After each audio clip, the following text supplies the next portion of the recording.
أعوذ بالله من الشيطان الرجيم بسم الله الرحمن الرحيم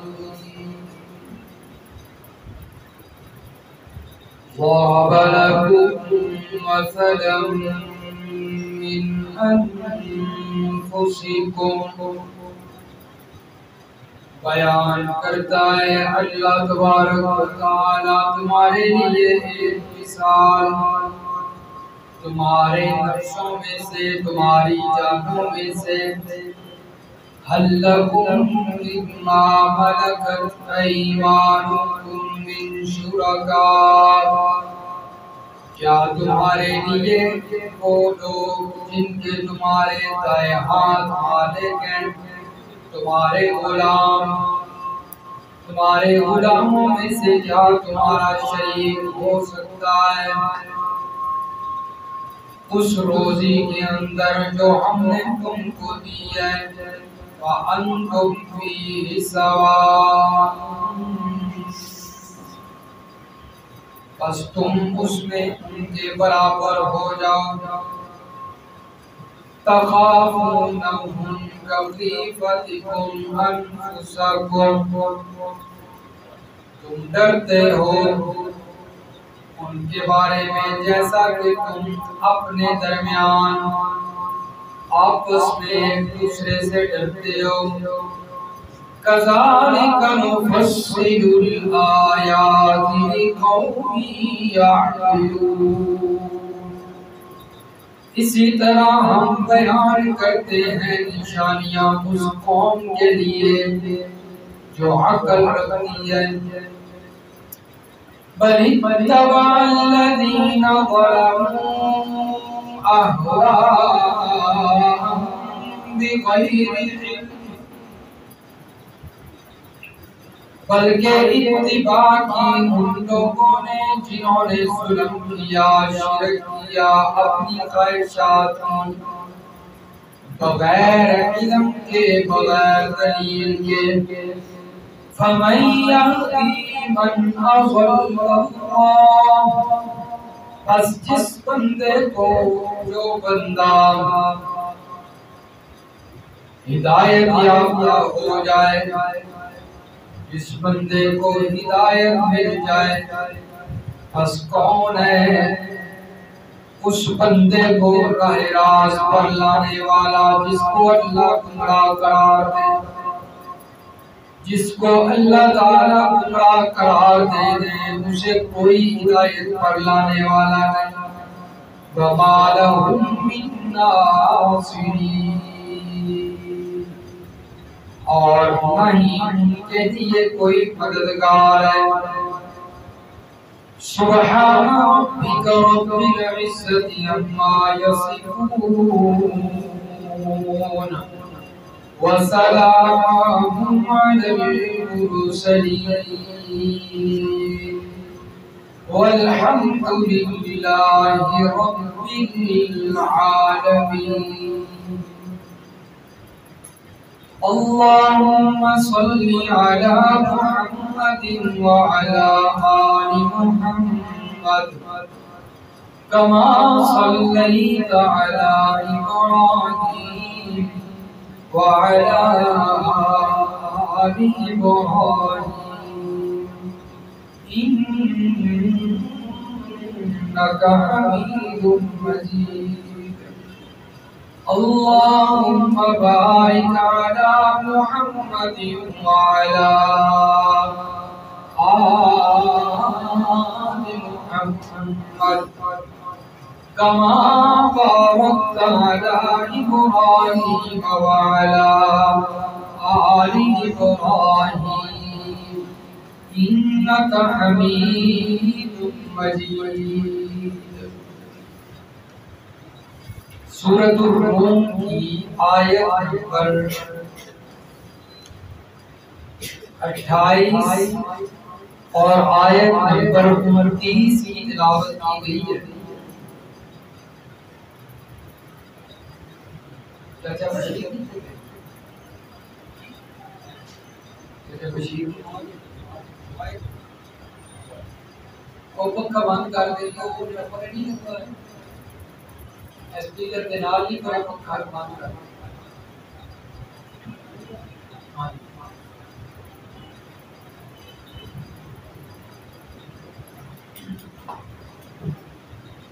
اسپیکر کی آواز تھوڑی تو لگاؤ زیادہ بھی تھوڑی گزشتہ آیات میں اللہ تبارک و تعالی نے اپنی قدرت کی چند نشانیاں بیان فرمائی تقریباً 13 نشانیاں تھیں جو آپ نے پڑھی ہیں اور اگر ان کے اندر غور و فکر کیا جائے تو انسان کو اللہ تبارک و تعالی کی خوب پہچان ہو سکتی ہے اور پھر اللہ تبارک و تعالی نے فرمایا کہ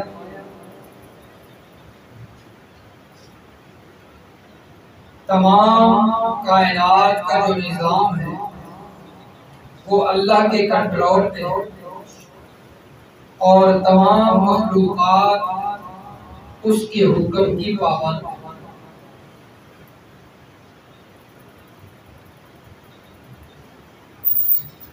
تو جس کے کنٹرول میں یہ سارا نظام ہے فرمایا وہ جو چاہے کر سکتا ہے تو دوبارہ قیامت کے دن تمہیں زندہ بھی کر سکتا ہے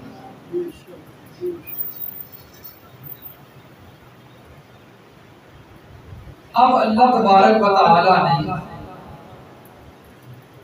اس مسئلہ توحید کو مزید واضح کرنے کے لیے ایک مثال بیان فرمائی ہے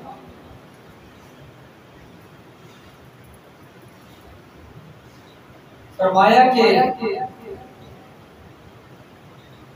تمہارے جیوں میں سے تمہارے نفسوں میں سے تمہاری جانوں میں سے اللہ تبارک و تعالی تمہارے لیے ایک مثال بیان کرتے ہیں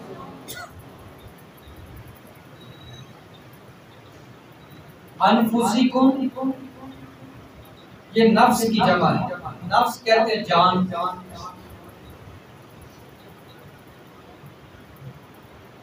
جیسا کہ اللہ تبارک و تعالی نے دوسرے مقام پہ بیان فرمایا ہے امام الانبیاء رحمت کائنات صلی اللہ علیہ وسلم کا تذکرہ کرتے ہوئے کہ ہم نے آپ پر احسان کیا ہے اور تم ہی میں سے ایک اپنا عظیم الشان رسول بھیجا لقد من اللہ علی المؤمنین اذ بعث فیہم رسولا من انفسہم تمہارے نفسوں میں سے یعنی کہ کیا مطلب ہے یعنی تمہارے نفسوں میں سے یعنی تمہاری طرح انسان ہی رسول ہے جس طرح تم انسان ہو اس طرح وہ انسان تو یہ جو اللہ نے مثال بیان فرمائی ہے اس کا تعلق بھی انسانوں سے ہے فرمایا تمہارے نفسوں سے ایک مثال بیان کیا اور وہ کیا ہے فرمایا کہ ایک غلام یعنی جو تمہارا ماتحت ہے تمہارے حکم کا پابند ہے اور تمہارے دائیں ہاتھ اس کے مالک ہیں اس غلام کے بارے میں تمہارا کیا خیال ہے کیا تم اپنی جو روزی ہے اپنا کاروبار ہے اپنا جو مال ہے دولت ہے اس میں اس کو شریک کر سکتے ہو تم چاہتے ہو کہ یہ تمہارا غلام تمہارے برابر ہو جائے کبھی نہیں چاہو بلکہ تمہاری تمنا یہ ہوگی کہ ہر وقت یہ ہمارے ماتحت ہیں، ہمارے برابر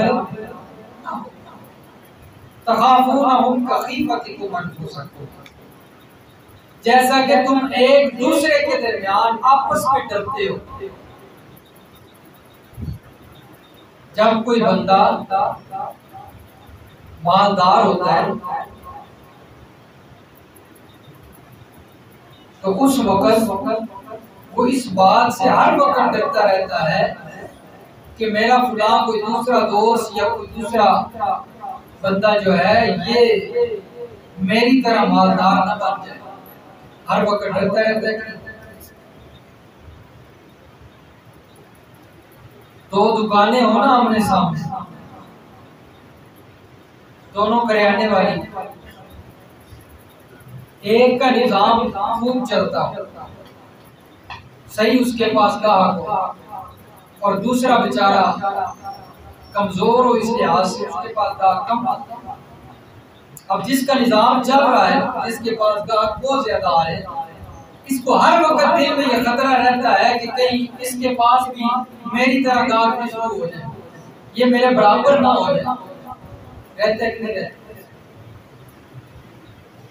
تو فرمایا کہ یہ ڈر تو تمہارے دلوں میں ہر وقت رہتا ہے کہ ہمارے برابر کوئی نہ ہو، اور یہی ڈر ایک آقا اور غلام کے درمیان ہوتا ہے کہ آقا جو ہوتا ہے وہ کبھی نہیں چاہے گا کہ یہ میرا مملوک، میرا غلام میرے برابر ہو جائے۔ فرمایا جب تم یہ نہیں چاہتے ہو تو پھر انبیاء، اولیاء، صلحاء، اتقیاء، فرشتے، جنات، یہ سب میرے غلام ہیں، تو پھر ان کو میرا شریک کیوں بناتے ہیں؟ ان کو میرا برابر کیوں کرتے ہو؟ جب تم نہیں چاہتے کہ تمہارے غلام تمہارے برابر ہو جائیں تو پھر میرے غلاموں کو میرا برابر کیوں ہے؟ یہ اللہ نے مثال دی۔ فرمایا کہ میرا کوئی شریک ہے، نہ کوئی نبی، نہ کوئی ولی، نہ کوئی جن، نہ کوئی فرشتہ، نہ کوئی قبر والا، میرا کوئی بھی شریک، نہ میری ذات میں کوئی شریک ہے، نہ میری صفات میں کوئی شریک ہے، اور نہ ہی بنایا کر۔ جس طرح تم غلام کو شریک نہیں بنانا چاہتے تو میں بھی اپنے کسی غلام کو شریک نہیں بنانا چاہتا۔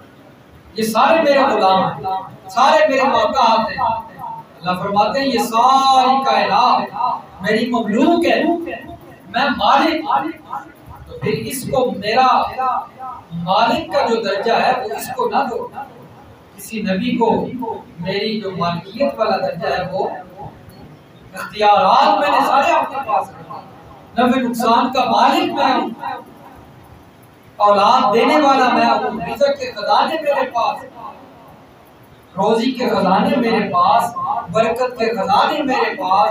فرمایا یہ جو خزانے ہیں میرے، ان کے اندر میرے مملوک کو کسی کو بھی برابر نہ کیا۔ مشکل کشا میں ہوں، حاجت روا میں ہوں، کھوٹی قسمتیں کھڑی کرنے والا میں ہوں، داتا و دستگیر اللہ فرماتے میں ہوں۔ تو پھر تم حضرت علی حجویری کو داتا نہ سمجھا کرو۔ اگر میں بھی داتا ہوں، حضرت علی حجویری کو بھی داتا مانو گے تو پھر تو تم نے میرا غلام میرے برابر کر دیا نا۔ کھوٹی قسمتیں کھڑی کرنے والا میں ہوں، تو اگر تم امام بری کو کھوٹی قسمتیں کھڑی کرنے والا سمجھو گے، تم نے میرے غلام کو اٹھا کے میرا برابر کر دیا کہ نہیں کر دیا؟ مشکل کشا میں ہوں، تو حضرت علی کو جو مشکل کشا مانے گا اس نے تو حضرت علی کو غلام ہے جو میرا، اس کو اٹھا کر میرے برابر کر دیا۔ اللہ فرماتے ہیں ایسا نہ کرو، جو میرے غلام ہیں ان کو میرے برابر۔ تم جب نہیں چاہتے کہ تمہارے غلام تمہارے برابر ہو جائیں، شریک بن جائیں، میں کیسے چاہ سکتا؟ میں بھی ہر کس نہیں چاہتا۔ حضرت حسین میرے غلام، اللہ فرماتے ہیں حضرت حسین کیا ہے؟ میرے غلام ہے، میں مالک ہوں، وہ مملوک ہے، انہیں لجپال بنا کر میرے برابر نہ کرو۔ شیخ عبد القادر جیلانی فرمایا میرے پیدا کیے ہوئے ہیں، میرے بندے ہیں، میرے مملوک ہیں، میں ان کا مالک ہوں، میں انہیں غوث اعظم بنا کے میرے برابر نہ کر۔ یہ اللہ تبارک و تعالیٰ نے سمجھانے کے لیے ایک مثال دی اور فرمایا کہ میرا کوئی شریک نہیں ہے۔ یہ دیکھیں جی حوالہ ایک دو برق آگے کریں نا، اس صورت میں ایک حوالہ ہے، ایک برق آگے سے صرف ایک برق آگے کر کے جو صفحہ نمبر 492 اس کا درمیان دینا، یہ آیت نمبر 40، آیت نمبر 40 فرمایا اللہ الذی خلقکم ثم رزقکم ثم یمیتکم ثم یحییکم، اللہ وہ ذات ہے جس نے تم کو پیدا کیا، ثم رزقکم پھر تمہیں رزق دیا، ثم یمیتکم پھر تمہیں موت دے گا، ثم یحییکم پھر تمہیں قیامت کے دن دوبارہ زندہ کرے گا۔ هل من شرکائکم من یفعل من ذلکم من شیء، اللہ فرماتے ہیں کیا تمہارے شریکوں میں بھی کوئی ایسا ہے جو ان کاموں کو کر سکے؟ جو تم میرے شریک بناتے ہو کیا ان میں سے کوئی ایسا ہے جو یہ کام کر سکے، جو تمہیں پیدا کرے یا تمہیں روزی دے یا تمہیں موت دے یا تمہیں زندہ کرے؟ ان کاموں میں سے کوئی کرنے والا ہے؟ فرمایا نہیں ہے تو پھر سبحانہ وتعالی عما یشرکون، پاک ہے وہ ذات اور بلند و بالا ہے ان شریکوں سے جو تم اللہ کے برابر کرتے ہو۔ اللہ تعالیٰ کی ذات کیا ہے؟ پاک ہے۔ فرمایا جب وہ یہ کام نہیں کر سکتے تو پھر مان لو کہ وہ اللہ کے عبادت میں بھی اللہ کے شریک نہیں ہے، پھر نظر و نیاز میں بھی وہ اللہ کے شریک، منت منوتی میں بھی اللہ کے شریک، نفع نقصان کے مالک وہ نہیں ہو سکتے جب وہ کچھ پیدا نہیں کر سکتے ہیں، تمہیں روزی نہیں دے سکتے، تمہیں موت نہیں دے سکتے، تمہیں زندگی نہیں دے سکتے، پھر اور بھی وہ کچھ نہیں کر سکتے۔ تو اس لیے فرمایا کہ اللہ کا شریک نہ بنایا کرو۔ یہ ساری مخلوق اللہ کی غلام ہے اور غلام آقا کے برابر نہیں ہو سکتا۔ کذالک نفصل الآیات لقوم یعقلون، ایک اور مقام پہ بھی اللہ نے یہی غلام اور مالک اور مملوکیت والی مثال دی ہے۔ اگر آپ چاہتے تو وہ بھی حوالہ دیکھ لیں، یہ پارہ نمبر 23 ہے، سورۃ الزمر، سورۃ الزمر۔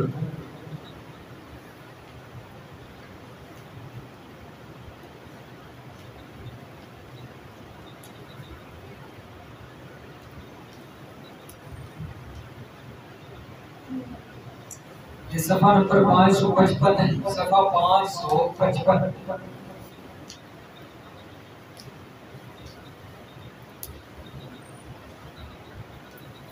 اور سورۃ الزمر کی آیت نمبر 29۔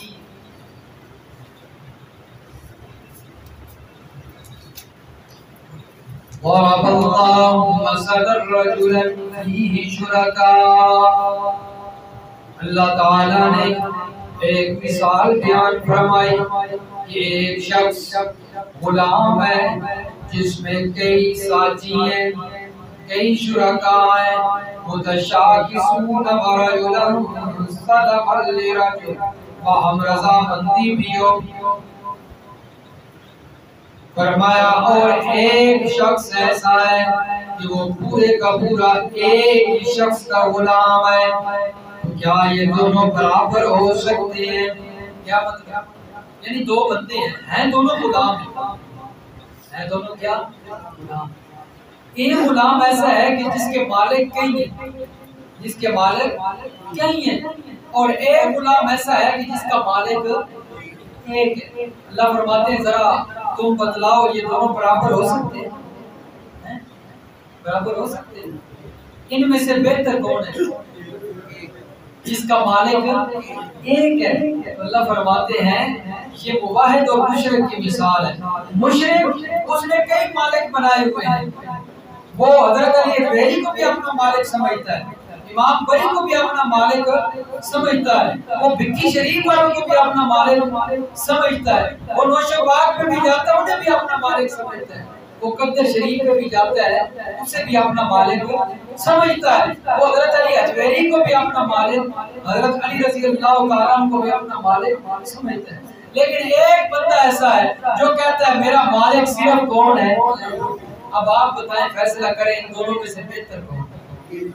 ایک مالک والا جس کے کئی مالک ہوں گے نا, ایک مالک کہے گا یہ کام کر, ایک مالک کہے گا یہ کام کر, دوسرا مالک تیسرا کہے گا یہ کام کر, اس بیچارے کی تو مت ماری جائے گی, مت ماری جائے گی نا اس کی. لیکن جس کا ایک مالک ہے صرف رب, اس نے تو اپنے رب کی مانی. اللہ فرماتے ہیں جیسے دو غلام جس کا ایک مالک ہو وہ غلام, جس کے کئی مالک ہو وہ غلام, یہ دونوں برابر نہیں ہو سکتے, ان میں سے ایک بہتر ہے اور ایک بدتر ہے. فرمایا اسی طرح انسان بھی وہ, فرمایا دو برابر نہیں ہو سکتے کہ جس کا مالک ایک رب ہو اور دوسرا وہ ہے جس نے اپنے کئی مالک بنائے. فرمایا جس کا ایک مالک رب ہے وہ اچھا ہے, جس نے اپنے کئی مالک بنائے ہیں وہ اچھا. الحمدللہ, فرمایا تمام تعریفیں اللہ کے لیے. بل اکثرهم لا یعلمون, لیکن اکثر لوگ جانتے نہیں ہیں کہ ایک مالک ہی اچھا ہو. انک میت و انہم میتون.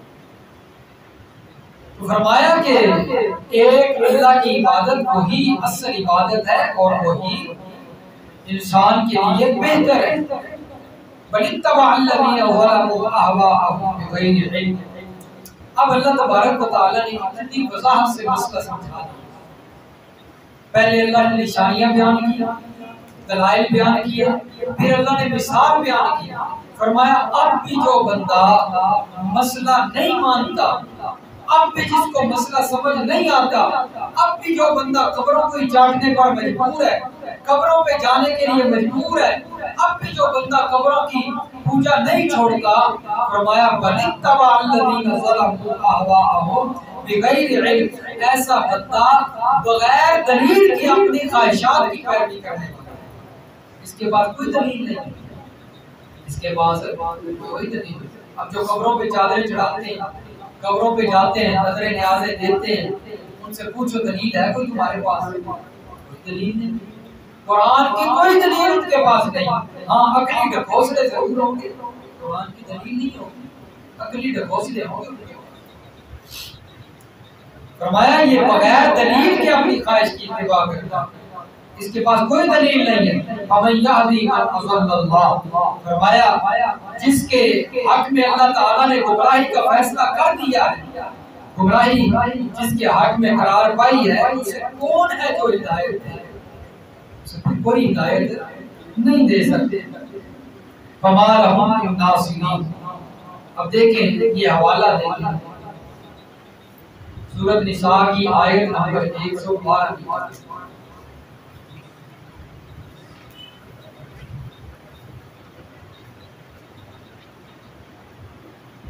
سورۃ النساء آیت نمبر 112. یہ صفحہ نمبر 117, صفحہ نمبر 117.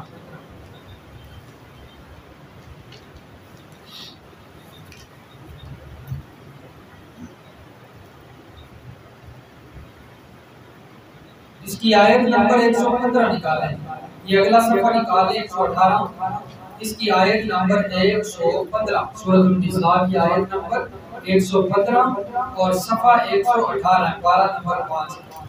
فرمایا وَمَن يُشَاقِقِ الرَّسُولَ مِن بَعْدِ مَا تَبَيَّنَ لَهُ الْهُدَىٰ. جو شخص رسول کی مخالفت کرے گا بعد اس کے کہ اس کے پاس واضح ہدایت آ چکی ہے, اس کے پاس واضح ہدایت آ چکی ہے. اور وہ واضح ہدایت کیا ہے؟ رب کا قرآن. رب کا قرآن ہی واضح ہدایت ہے. فرمایا وَيَتَّبِعْ غَيْرَ سَبِيلِ الْمُؤْمِنِينَ، اور مسلمانوں کا رسول کی مخالفت بھی کی اور مسلمانوں کا رستہ چھوڑ کر دوسرے رستے اختیار کیے، یعنی اپنی خواہشات کی پیروی کی۔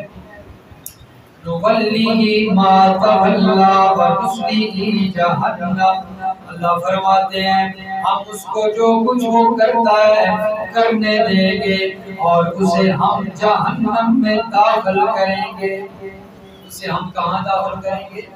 جہنم میں داخل کریں گے۔ وَسَاءَتْ مَصِيرًا، اور وہ بہت ہی بری جگہ ہے۔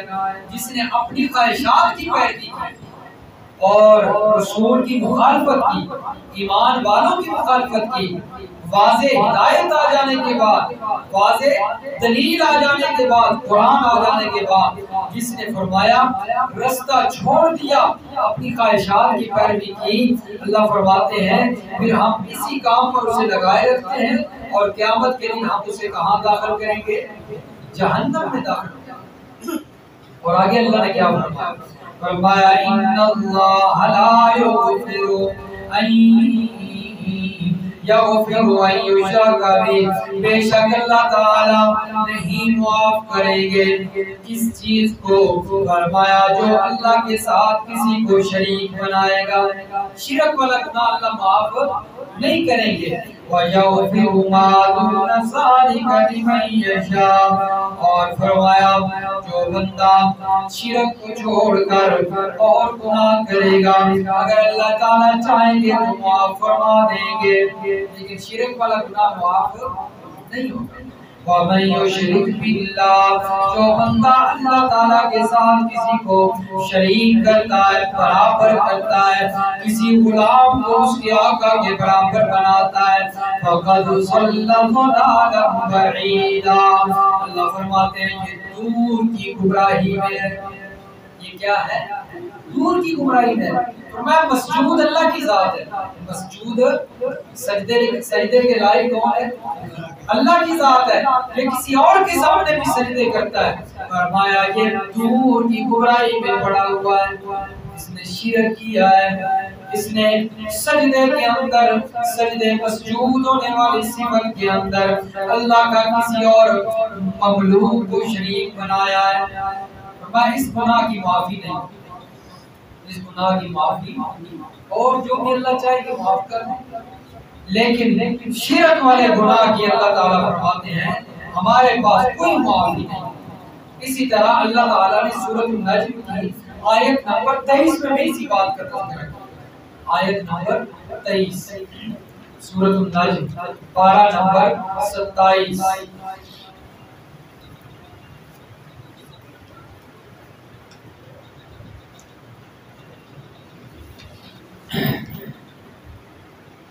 صفحہ نمبر 633، صفحہ نمبر 633۔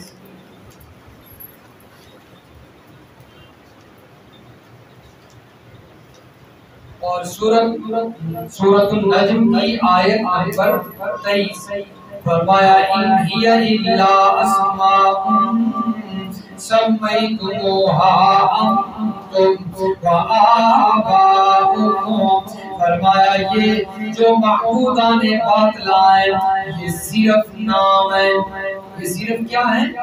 نام ہے، جن کو تم نے اور تمہارے آباء و اجداد نے ٹھہرا لیا ہے۔ فرمایا یہ حقیقت میں کچھ نہیں ہے۔ حضرت علی اجمیری ہیں، ان کو لوگ کیا سمجھتے ہیں؟ داتا، اسی وجہ سے ان کے دربار کا نام کیا رکھ دیا ہے؟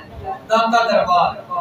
فرمایا یہ تم نے نام رکھے ہیں، حالانکہ وہ داتا تمہارے بڑوں نے نام رکھے، وہ داتا نہیں ہے، یہ صرف نام ہے۔ یہ صرف کیا ہے؟ نام ہے جو تم نے اور تمہارے باپ دادا نے رکھے ہیں۔ شیخ عبد القادر جیلانی محض اللہ کے ولی ہیں، محض اللہ کے ولی ہیں۔ وہ فرمایا غوث ڈال لیں، غوث اعظم نہیں ہے، یہ تم نے نام رکھا، امام بری فرمایا وہ موٹی قسمتیں کھڑی کرنے والے ہیں یہ تم نے اور تمہارے باپ دادا نے نام رکھے. فرمایا ما انزل اللہ بہا من سلطان، یہ ایسی ہستیاں ہیں جن کے اوپر اللہ نے کوئی دلیل نازل نہیں کی.